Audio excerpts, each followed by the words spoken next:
Welcome back to another episode of Unscripted Exchanges. It is a beautiful sunny day here in Cincinnati, Ohio. Cole and I are in the studio together. Got a lot of great topics to talk through today. Cole, how are you, my friend? Oh, living the dream. I love it. Living the dream, one podcast episode at a time. Amen, brother. One episode at a time. I never really understood why people don't. I'm going to come off too judgmental, but I do say that saying a lot of times, like I'm trying to live the dream or I'm living the dream. Mm-hmm. Like, what else would you want to strive for in life? Like, I know that people are going to have highs and lows in life, but like to me, you should be going after living your dream, and it means something different to everyone. But when someone's like, they don't respond with something along those lines, it's like, okay, how do you get to a point where you're trying to live your dream? Well, I think too, what I think is interesting, because I say that a lot, or hey, how's your day going? I'm doing fantastic. Yeah. And I feel like people take that as like some people people that I talk with a lot. When I say that, they're like, "Man, are you ever down?" And I'm like, "Yeah." Yeah. But I have to tell myself I'm doing great. Like it starts with your mentality. Like if you tell yourself you're doing shitty, you're probably gonna do shitty. Yeah. If you tell yourself I'm doing fantastic, and you approach everything with like, this is gonna be great. It's gonna be a great day. Like that for me is like something that I've adopted to turn any day into a better day is by just like speaking it into existence, manifesting it. So I'm gonna literally say I'm living the dream. I'm fantastic. I'm great. Does it necessarily mean that I'm always great or always no? But it's like if I continually tell myself that, I'll believe it more. Yeah, what I'm hearing you say is it's mindset. You can choose to wake up and not be happy with your day, or you can choose to wake up and be like, not every moment of my day is going to be perfect, or I'm not going to be happy every single second, but I'm going to choose to be in a positive state of mind. And we've talked about this time and time again on many of our episodes, and we'll continue to, but just the power of your mindset up here can make or break who you are as a person. Well, a short story, and then we'll get into some of the meat, just really quick. Not even short, example. So one of the things I've found that works for me for setting the day right is I work from home, right? And so like I could just I got in a habit, probably 6-7 months ago of like I don't need to shower, I don't need to get ready because I'm just working from home. If I have no Zoom meetings, why get dressed? Why get ready for the day? Mm-hmm. So I got in this habit of just like not showering till like 2 or 3 in the afternoon, whatever. Yep. Because I didn't have to. Maybe I'd go work out then shower. Right.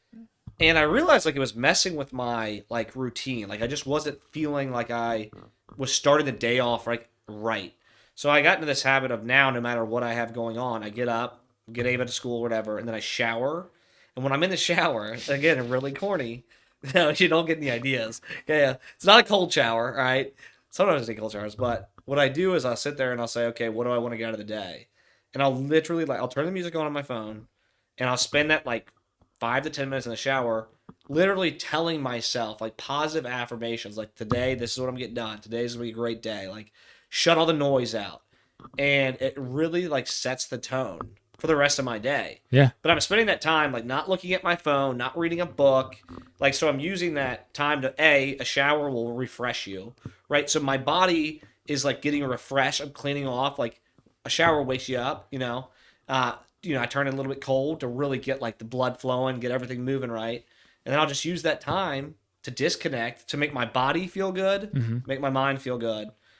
And I mean, dude, it's changed. It has definitely changed my morning routine. Like I feel like more refreshed, more focused.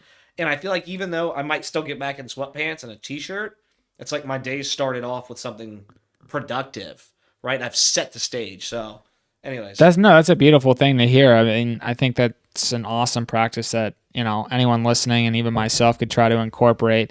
But to each their own. What I'm hearing you say is you're intentional with your time, with setting what you want to potentially accomplish within that day. And maybe it's not all within that day, but within the next week or so. Like you've got a vision and you're being self-reflective. That's a very powerful thing to do versus kind of just going with the flow. Not to say that anything's wrong with going with the flow, but you're carving out time to kind of recalibrate and be like, hey, these are my intentions. This is what I'd like to do. Well, and even more than that, your mental well-being drives from your physical, right? Yeah. And so tell me I'm wrong that sometimes you jump in a shower and you feel totally different when you get out physically. Like you just feel like your head feels clearer, you feel more refreshed.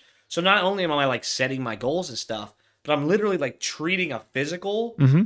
like physically feeling good and mentally feeling good. So it all ties together. Yeah, it's a fact, man. There's Yeah, I just need science. to get a sauna next. That's Dude, right, man. that's the next agenda. Sauna and cold tubs, Yeah, dog. dude, that's Start with cold showers. Those are good too for anyone listening. I mean, for we more can. reasons than one. Yeah, If exactly. you're a little lonely. Ah.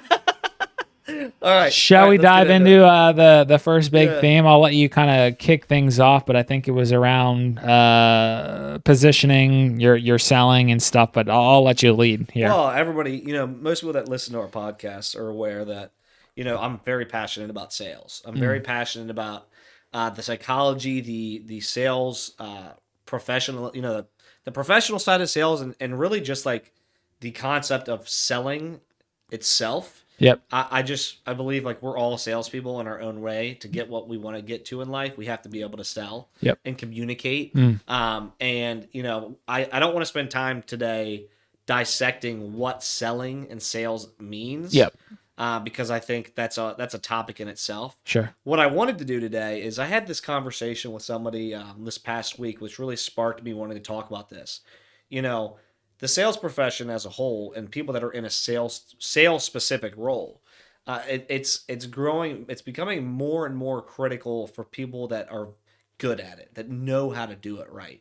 Because you've got digital media, you've got you've got AI, you've got all this like all these different things that are driving society and people to become less communicative, less engaging, right? Short to pick up the phone, right? I'll send a long email or enter something in here or post something before I'll call somebody and ask them a question. I'll wait 6 days for an email response that I need right now versus just picking up the phone and giving them a call. Like, and that's just a one example. But we were talking about that, and he made a comment, and Mike Long, who's going to come on the show, fantastic guy. He lives in Colorado. Mike, shout out. He said, which I had heard this before, but I want to come back to it. He said, sales, like being good at sales, is dying. Right? It's dying. Being a top tier salesperson it's a dying breed, which it's actually becoming so. So people that are thinking about getting into sales or in sales now, I can tell you that a good or even above average salesperson is becoming more sought after because there's less and less of them, right? So if you're good to great, you're rising in value.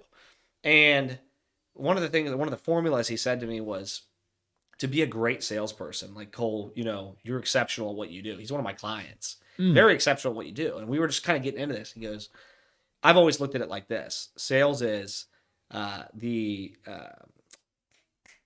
it's S plus, hold on, situation plus response equals the outcome. Meaning in sales, you have to be really good at addressing the situation, crafting a response Yep. to achieve the outcome you want. Yep. If you don't know how to respond to a situation, or you can't respond in the right way, your outcome's not going to be what you want. And this made me kind of get into like this thought process of consultative selling.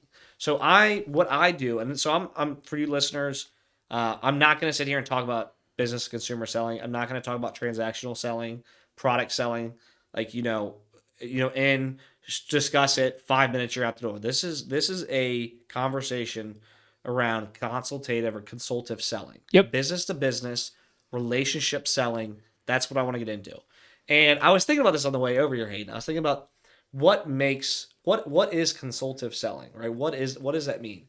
What that means is that you're not just selling one product or one solution.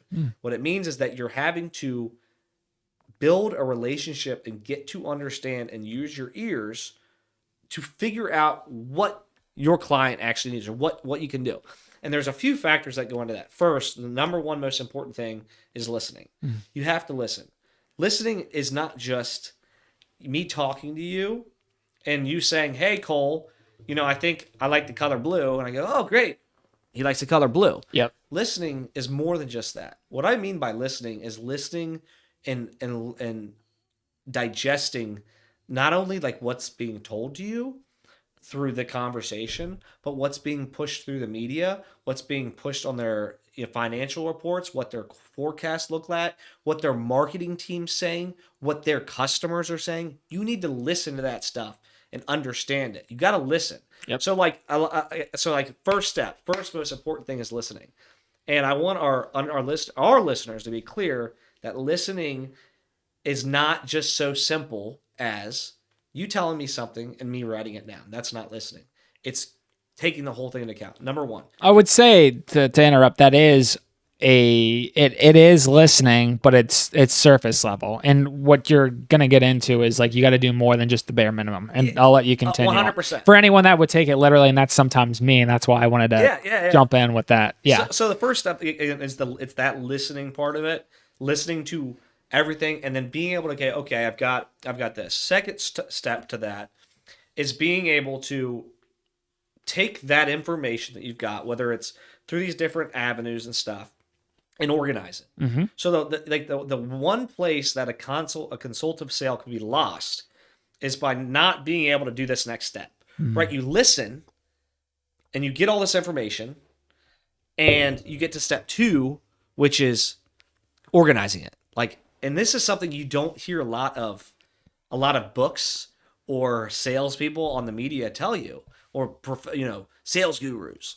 I've read a lot of sales books. You don't really hear the word organize a lot. So I'm coining this, guys. Listen, organize, meaning you've got this, let's say it's a chart, right? And you've got all these different notes and all these different diagrams or whatever, however you want to organize it, however you want to lay out your notes. So you look at it and go, okay, how do I take this information and get it to where I can use it? Because that's tough. In consultative sales, you're getting a lot of information it's not A plus B equals C. It's A plus B minus C plus D over to F. It's all of this. So you got to organize it. So the next step is taking your time to organize, and I call it putting meat on the bones. You've probably heard me say this before. You put some meat on the bones. Yep. Meaning you got this skeleton with organs and all this stuff in it, and now you need to close it. You got to put something around it. So what you do is you got to organize. So you got to take time. Consultative selling is not just about rushing to get a solution. It's about organizing. It's about listening and organizing, right? So you get here, and I'm going to give a few pointers of how I organize. Is what I do is I take the information that I've got, I look at it, and I don't react to it right away. I don't even send, for me and what I do is I've had a couple great meetings with a client, and they've thrown all these ideas out there. Mm-hmm. And my approach, and I suggest many people in this type of sales, is to take a couple days, take 2 or 3 days, send a follow up or give a quick text. And, thanks for meeting. Great. I thought it went fantastic. Super excited. Use the word super, use the word excited, use exclamation points. Nobody likes to work with a salesperson that's not enthusiastic. Okay? Use that stuff. That's the easiest thing. Use that.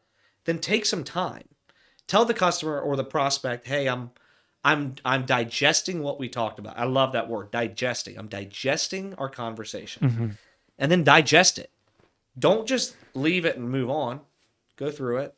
Look back a couple times. And then what I'll do is I'll take this list of notes, because I do it like a logical order, and I'll kind of make little sections, and I'll take it and I'll say, okay, all right, so here's what we're trying to accomplish. So what out of this list of information actually impacts them increasing their efficiency? Because I don't want to throw too much out there, and I know I'm ranting, but the typical consultative sale, you have to do 3 things. You have to either save somebody money, you got to make something money, or you got to increase their efficiency. You got to do one of those 3. If you don't do one of those 3 or all of those 3, it's going to be a tough sell. So I simplify that into how can I help them save money? So what of this helps that? How can I increase their efficiency? Mm-hmm. How can I lower their increase their sales? It's money. So I looked at this okay, what information can actually impact what we design. So my organization goes, okay, this note, this note, this note, this note, right? And I put that in a bucket. And I say, what information has nothing to do with that, but tells me a little bit about them? Oh, they have 2 kids.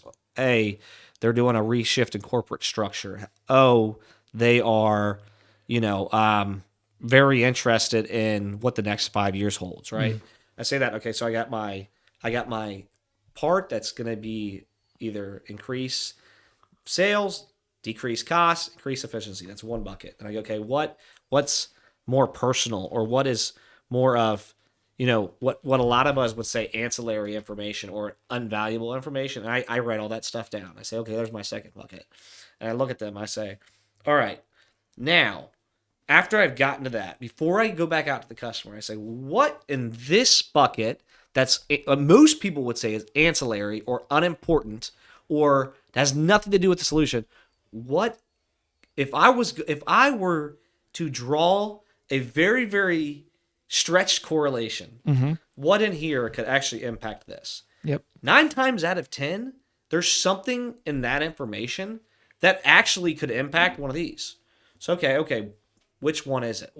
Or is there is there a theme through all this information that might have been, 20 minutes worth of ancillary or unimportant? Yeah, I do that. Okay, so now I know, okay, here's the bucket of what's going to help me do those 3 things: increase efficiency, decrease costs, increase sales. And now I know, okay, here from all this information I took on outside, whether it was from listening from that conversation or listening from the media, I guess, okay, I got that. All right, cool. I can draw a tie. So a lot of times you'll find 1 or 2 things that directly correlate to the information you gathered. And you're like, okay, now I can see it. So you take that step. And where it really, really, really gets neat is, and this is like, I'm simplifying this because consultative sales, it's not just like one meeting, one time. And this is stretched out, could be over 6 to 8 to 9 months. You get to that, and then what happens is, through when you get to the second step, and then again, I don't want to spend too much time like talking like a teacher, but what I really want to hit home here is from that first to second step, which could have taken 2 weeks, 3 weeks, 6 months. Get to that first step, you organize. You're going to continue like organizing and adding to that. You're collecting inputs as you go. You're collecting it, so you can't just say, can't be static. Yep. You got to be flexible, versatile. You got to be collecting and adding to those as you go. Yep. Right. Yep.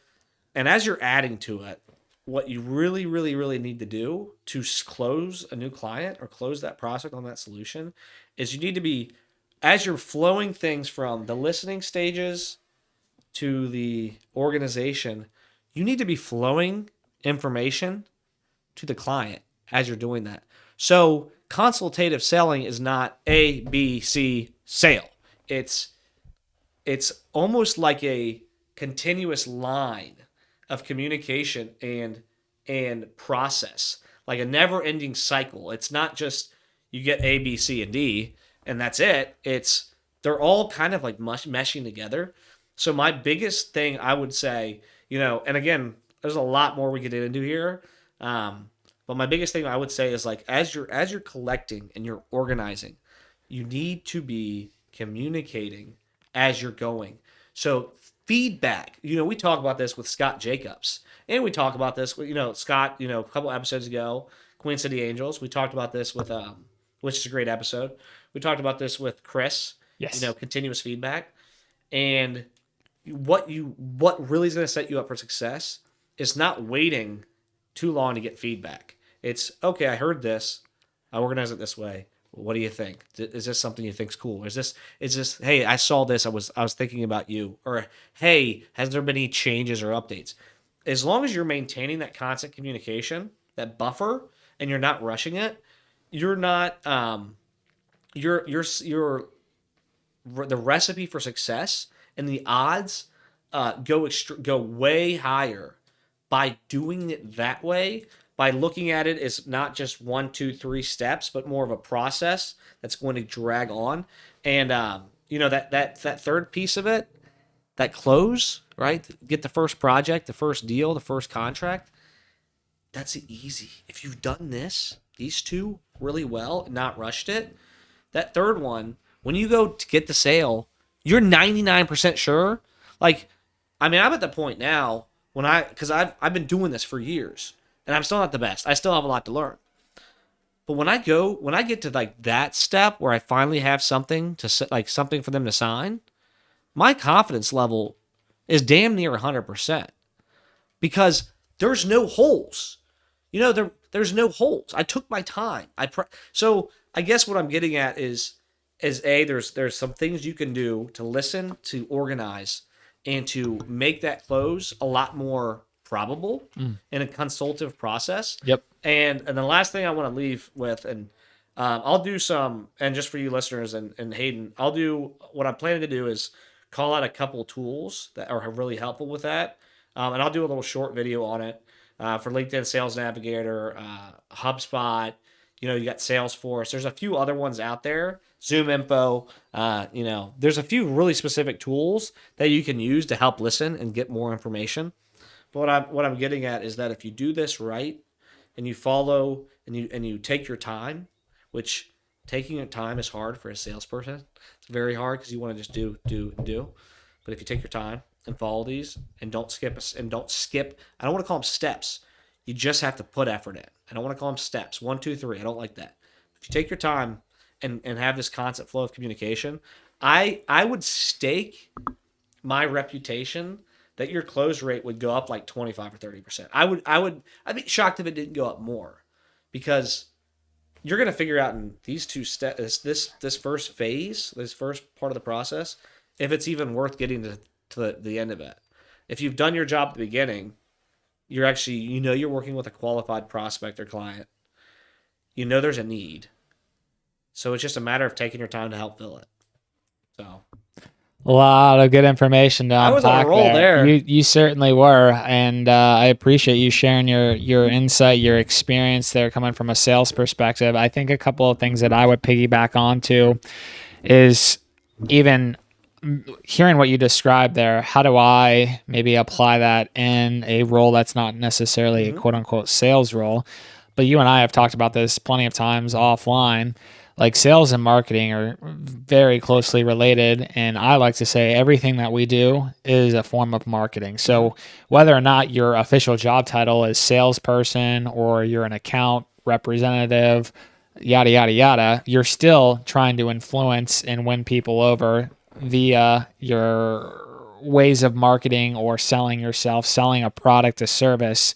I think what I am hearing you share, there's a lot of things that I'm hearing you share, but really what you're trying to do is ultimately influence, or using your words, get someone to close on a sale. Like, that is your end in mind. How do you get there?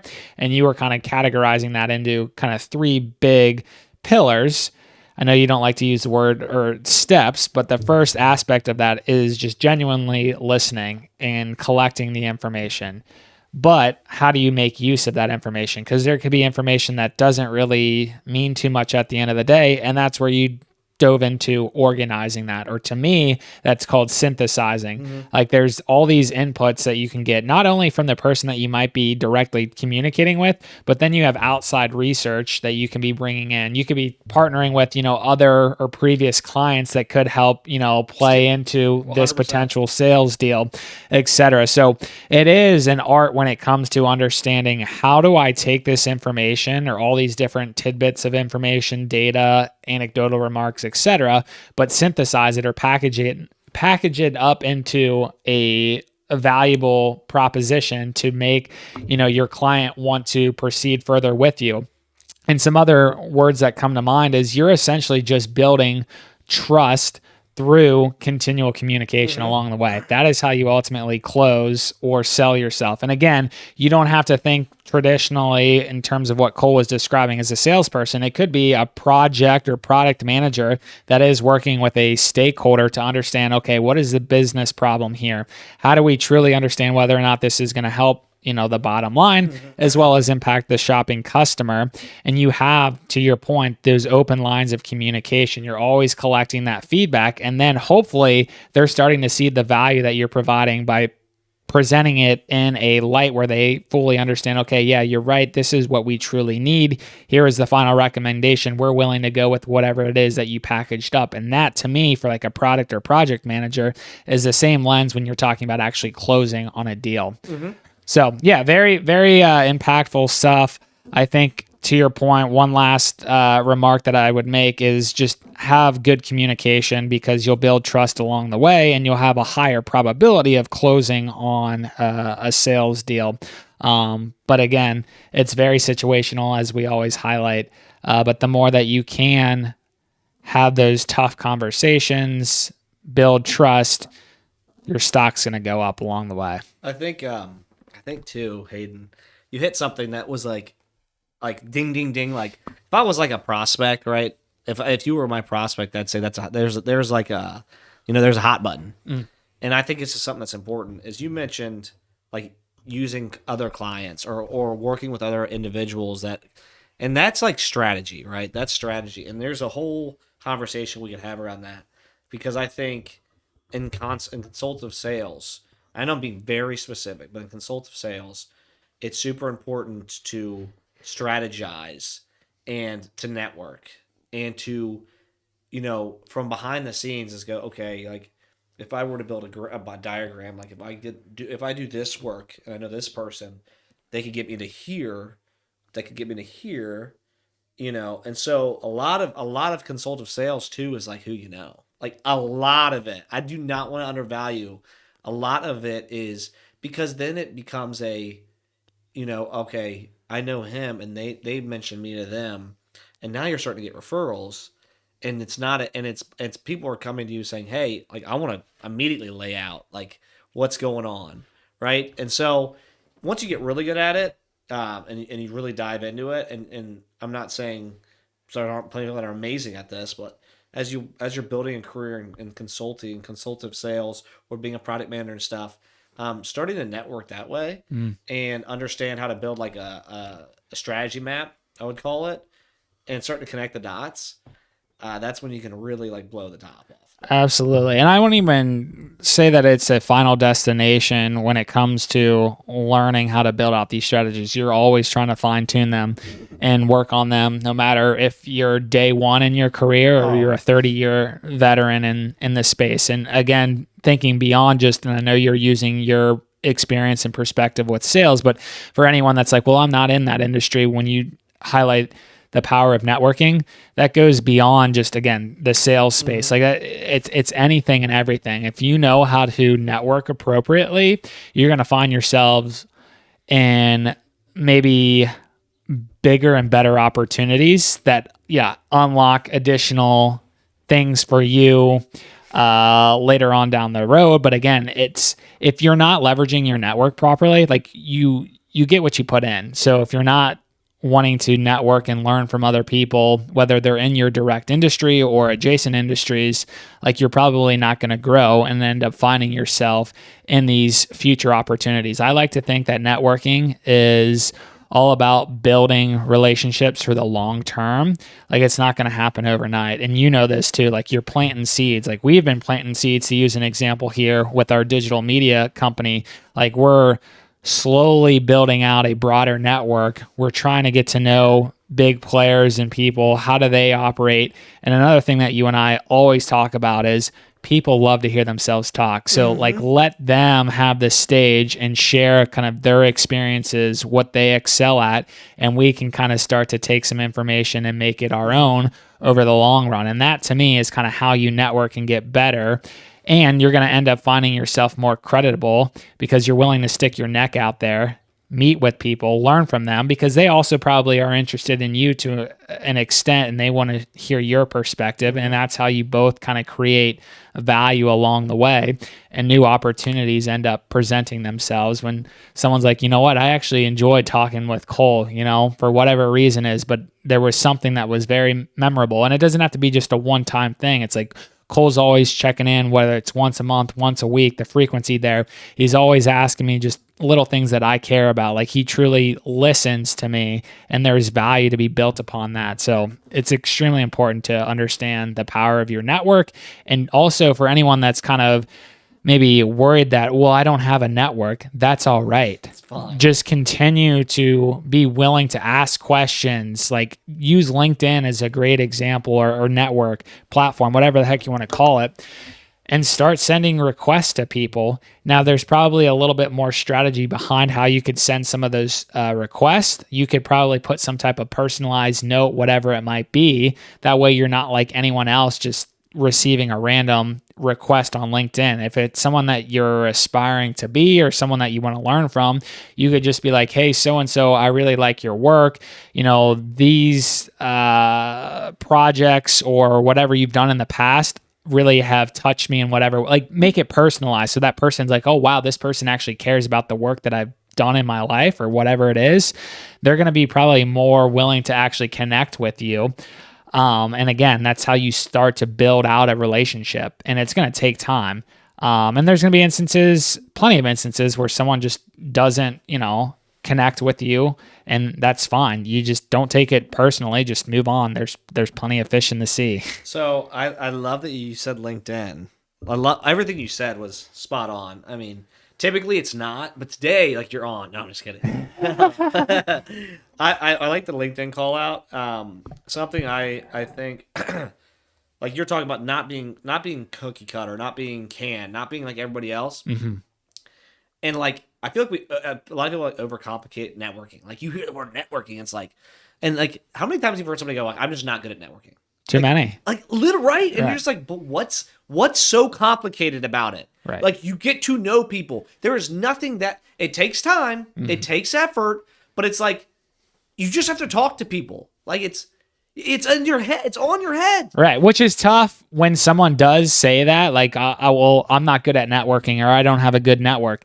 That is their belief system. Yeah. Now you can try to maybe sprinkle in, well, why do you feel that way? And they can give their explanation. But if you can start to help them understand that is just a limited belief or mindset, and there's more to it, they're going to end up changing their perspective, which again is very hard to do. I'm not saying that it's easy to do, but if someone's like, yeah, I don't have a good network, or I don't know how to network, well, then you're dead in the water. Change your mindset, which goes back to the opening comments that you shared.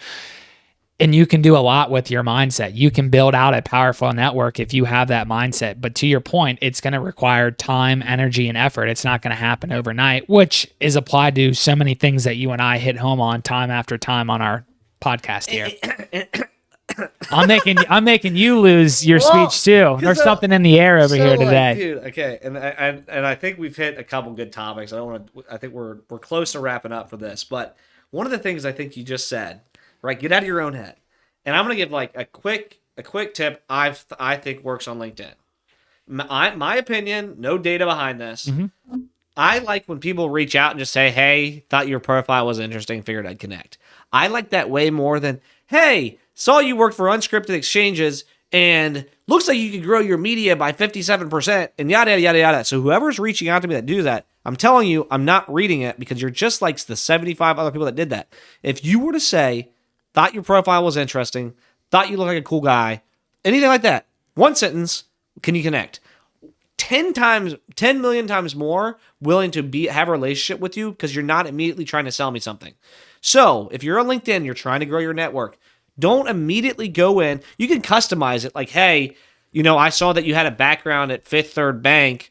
I work there now. I'm newer to the financial analyst. I'm just giving an example. I love it. I'm new to the financial analyst role. You got out of college a year and a half ago, started in sales, moved to this. Would love to connect and possibly talk sometime down the road." That to me. Now, if maybe you do want to sell them something, but that to me is like, I'm not gonna bug you. I think you got a cool background. Let's connect. Yeah. That's it. Do something. That's about as personal as you want to get. But if you say, "Hey, would love to connect. Think I want to say something." Da da da da. Okay, cool. I might accept the request. I'm not giving you the time of day because you did not try to build a relationship with me. You just tried to get me to buy something. So if you're trying to get on LinkedIn, you're trying to get more connections and build a network there, don't overcomplicate it. Don't stress about it. Send an invite. Say, "Thought you looked awesome." Literally, say, "I thought you looked cool. Can we connect?" That's it. I mean, hell, you could do. I love all that too. I totally agree. you could do an A/B test where you could use the tactic that you were describing of trying to be transactional or sell someone. Yeah. See how many people actually accept that request or respond back to you versus, hey, I really like your profile, what you've done, yada, yada, yada, and not make it so salesy. At least not on day one. Because let's be honest, there is an end game for a lot of people. They want, something in return, right or wrong, but don't go seeking that on day one. You have to be planting those seeds and letting them organically water over time. Dude, yeah, just you're not gonna get far if you just immediately go for the ask. You got to get first. I'm interested. I bet you if I started getting connections that said like, oh, I think you're spot on. Now, what we're highlighting is anecdotal, but I'm sure we could dig up data, or we could make our own data. Think about if somebody was like, if you and people were just like, hey, Hayden, thought you looked interesting. Yeah, you'd be like, yeah, dude. You'd be like, I could probably go back through and I totally align with that. I think I'm interesting too. Like, yeah. The other thing that I get on LinkedIn, and then we'll wrap up for today because this has been an action-packed conversation, is a lot of people reach out to me about my corporate job, which is fine, but I immediately just shoot it down saying, hey, I don't use LinkedIn primarily for my corporate job. This is for me and my side hustles. Right. Thanks. Best of luck on whatever it is. And that basically is just closing the door right on them. Now, every now and then there's still people that are like, well, it might be something that unscripted exchanges could do, which is fantastic. But like, I am here to use this in a certain way. But some people are always trying to sell me or try to sell. I'm allowed to drop Kroger. Yeah. It's like, I don't want to. Don't talk to me about that. That's not what I'm using that here for. Which goes back to some of the other things that we were highlighting earlier. When you start to listen to a potential prospect or a client, like what are their needs? I'm not here to have someone come sell me something for Kroger. I use LinkedIn in a certain way, and understanding that allows people to probably realize, oh, I shouldn't be going after him in that way. Well, food for thought. Think about what you just said. If I was prospecting you, yeah.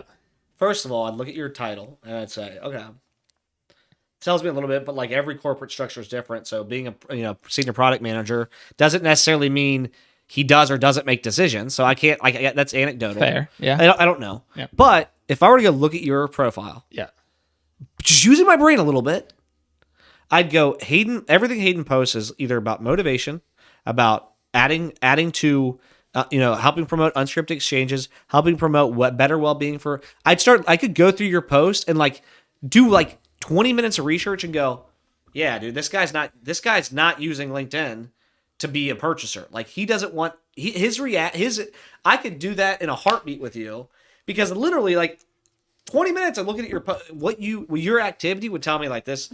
If I send him a message to try to sell him something, it's not going to go anywhere. Like that, but that's for everybody.